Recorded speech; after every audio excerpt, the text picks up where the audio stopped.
Ibnu Mas'ud telah meriwayatkan dari Rasulullah Shallallahu Alaihi Wasallam sebuah kisah lain tentang penghuni neraka yang terakhir keluar dari neraka dan masuk surga. Di dalamnya ada sedikit perbedaan dari apa-apa yang diriwayatkan As-Syi'aihani, Al-Bukhari dan Muslim, dari Abu Hurairah, dan kiranya keduanya adalah dua kisah yang berdiri sendiri. Rasulullah Shallallahu Alaihi Wasallam dalam hadits Ibnu Mas'ud telah menyebutkan ciri-ciri penyeberangan di atas titian. Dia kadang-kadang berjalan, kadang-kadang bertumpu pada mukanya dan kadang-kadang diterpa oleh api. Ketika berhasil melampauinya, dia menoleh kepadanya dan berkata, "Maha suci Zat yang telah menyelamatkan diriku darimu. Allah telah memberiku sesuatu yang tidak pernah diberikan kepada seorang pun dari orang-orang terdahulu atau dari orang-orang terkemudian." Setelah selamat dari neraka, pria ini tetap berada di atas tanah lapang antara surga dan neraka.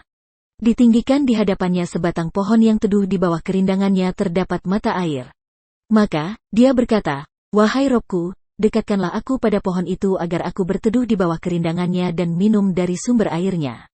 Maka, Allah Azza wa Jalla berfirman, "Wahai anak Adam, kiranya jika kuberi engkau keduanya, maka engkau akan meminta lainnya."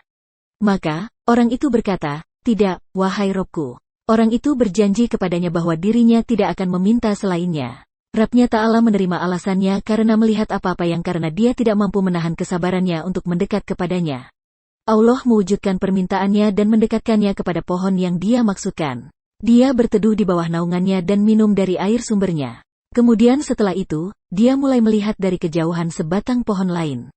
Mengalahkan pohon pertama yang dia tempati dalam hal keindahan, keteduhan naungan serta sumber airnya yang banyak.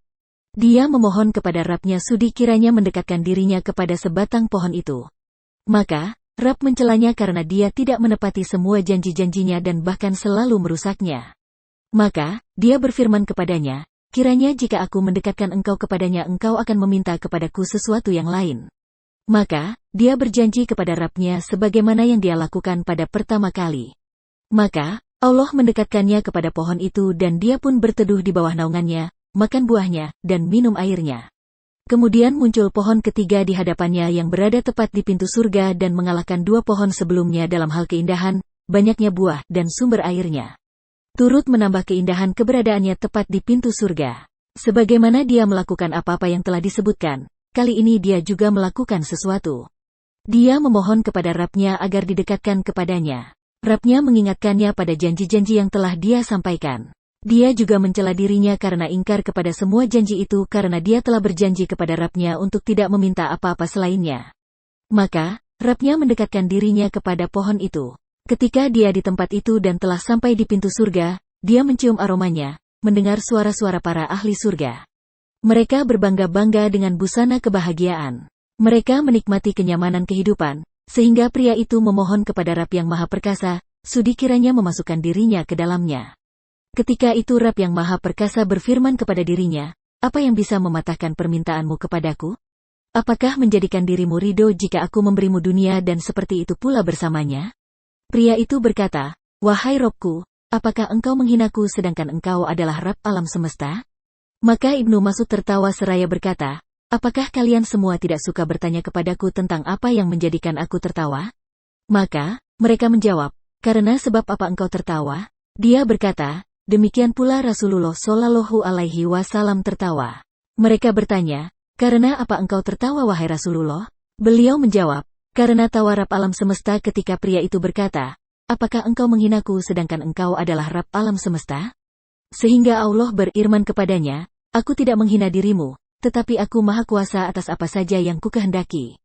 Ibnu Mas'ud menyebutkan dalam riwayat darinya pada hadits di atas bahwa ketika Allah Azza wa Jalla berfirman kepada pria itu, "Pergilah dan masuklah ke dalam surga," maka pria itu mendatanginya dan terbayang olehnya bahwa surga itu telah penuh dengan penghuni sehingga tidak ada tempat lagi baginya. Maka, dia diperintahkan hal yang sama untuk kedua kalinya lalu yang ketiga kalinya. Setiap kali dia diperintahkan, terbayang olehnya sebagaimana bayangan pertama. Ketika itu Rabb yang Maha Perkasa berfirman, "Pergilah dan masuklah ke dalam surga. Sesungguhnya bagimu seperti dunia dan 10 kali sepertinya, atau sesungguhnya bagimu 10 kali seperti dunia." Ketika itu pria tersebut berkata, "Apakah engkau menghinaku, atau apakah engkau tertawa kepadaku, sedangkan engkau adalah raja?" Sedangkan dalam hadits Al-Mughirah bin Syu'bah, bahwa Musa bertanya kepada Rabb-Nya berkenaan dengan kedudukan paling rendah bagi ahli surga. Bahwa dikatakan kepada pria itu, masuklah ke dalam surga. Maka, dia bertanya, wahai Robku, bagaimana sedangkan semua orang telah menduduki semua kedudukannya dan mengambil apa-apa yang menjadi hak mereka? Maka, dikatakan kepadanya, apakah engkau rida jika engkau memiliki kerajaan seperti kerajaan para raja di dunia? Maka, dia menjawab, aku rida wahai Robku. Maka, Allah berfirman, bagimu yang demikian itu, yang sepertinya, yang sepertinya, yang sepertinya, yang sepertinya, dan yang sepertinya. Yang kelima dia mengatakan, aku rida wahai Robku. Allah berfirman lagi kepadanya, Elni untukmu dan 10 kali sepertinya, dan bagimu apa-apa yang didambakan oleh nafsumu dan menyenangkan pandanganmu. Pria itu berkata, aku rida wahai Robku.